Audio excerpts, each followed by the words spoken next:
Kami dari Statiskus sekarang kami akan mencoba membahas mengenai cara pembuatan filter atas yang berfungsi sebagai filter biologis yang baik dan benar, tidak hanya sebagai filter mekanis saja.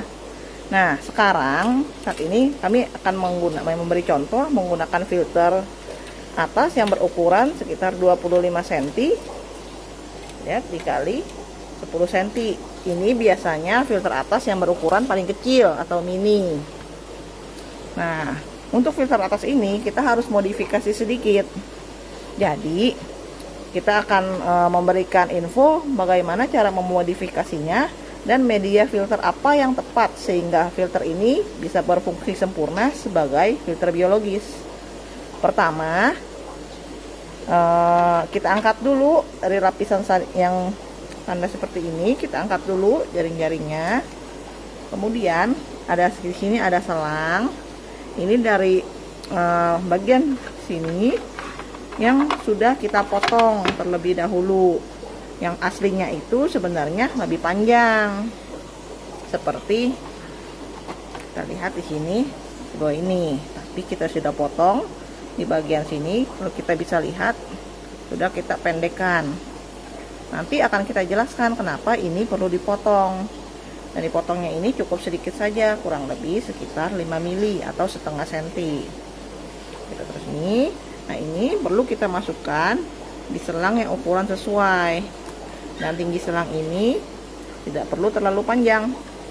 Di sini kita lihat, selang yang kita tambah di sini berukuran sekitar 4,5 cm. Kemudian kita pasang ke lubang di tempat filter atas ini. Berikutnya, makanya kita siapkan adalah media filter untuk di dalam filter ini.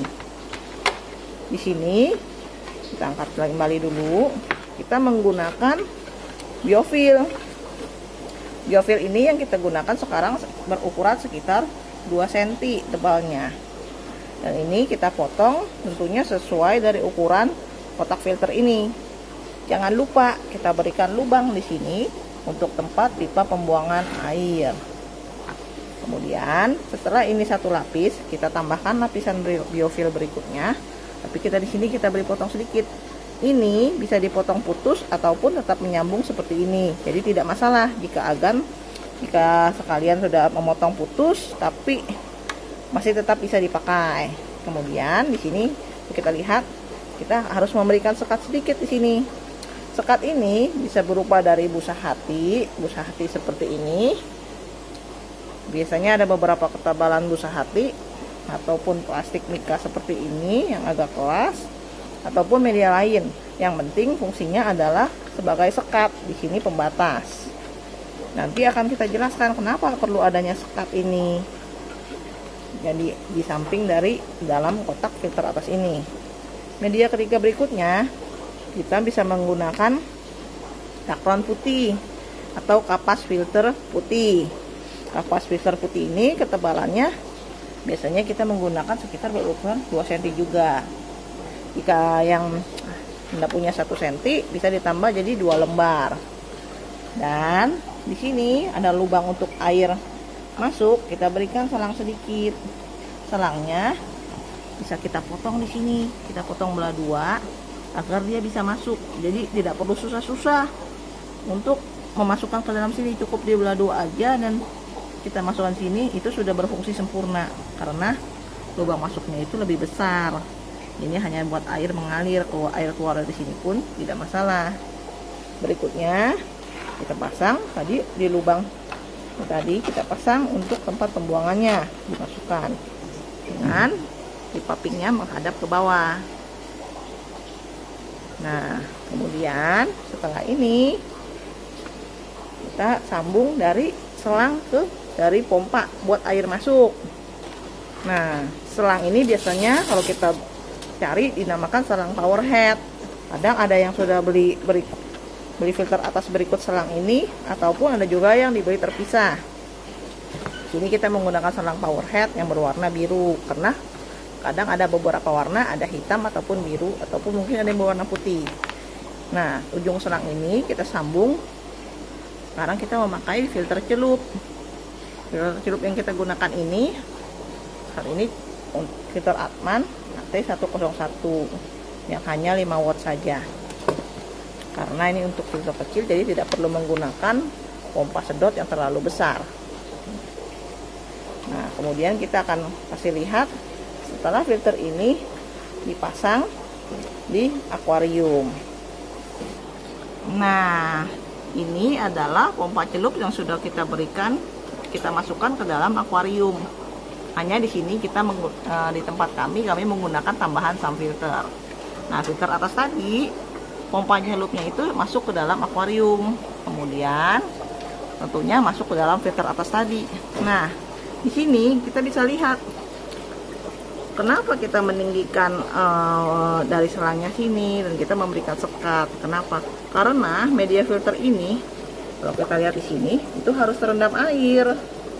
Karena jika ini tidak terendam air dan tidak basah, jika air hanya numpang lewat seperti saja, itu hanya berfungsi sebagai filter mekanis, hanya sebagai saringan saja, saringan kotoran. Jadi mungkin kelihatannya air tetap bening, tapi bakteri penjernih air tidak bisa tumbuh di dalam media filter ini. Dan di sini kita lihat dari fungsi dari filter biologis ini tentunya untuk mengurai amoniak sehingga bisa menjadi senyawa nitrat yang tidak beracun bagi ikan. Dan kita lihat di sini sehingga air baru jika andai kata penuh, air akan mengalir lewat sela sini, baru dia masuk ke bawah akuarium. Nah, yang paling utama kita harus memastikan bahwa filter atas ini media filter harus tepat dan harus terendam air. Karena pada umumnya media filter yang kita beli langsung instan itu tidak terendam air dari kapas dakron atau Fulvia ini. Dan medianya biasanya hanya dakron putih saja, tidak menggunakan media lain seperti biofil. Nah, media filter ini selain dakron putih atau biofil, kita bisa tambahkan juga dakron hijau atau biofil bisa diganti menggunakan jet matte yang berwarna biru. Tapi tentu harganya lebih mahal jet matte, tetapi fungsinya tentu lebih bagus dan lebih sempurna.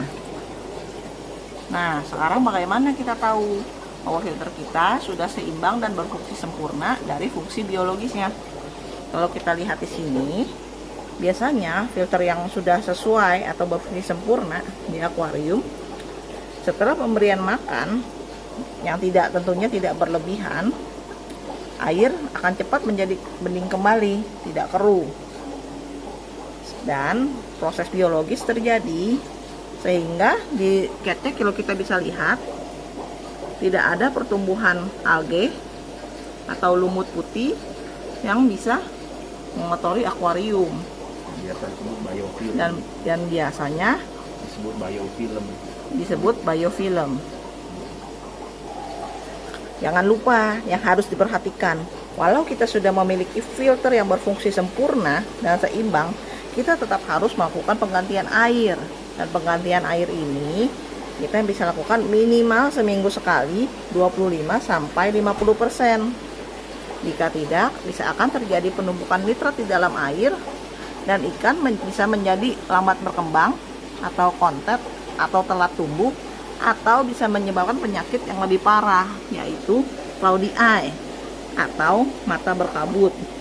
Dan biasanya setelah kena cloudy eye, ikan bisa kehilangan dari penglihatan, bisa buta, ataupun bisa kehilangan nyawanya. Karenanya penggantian air sangat penting untuk perawatan diskus.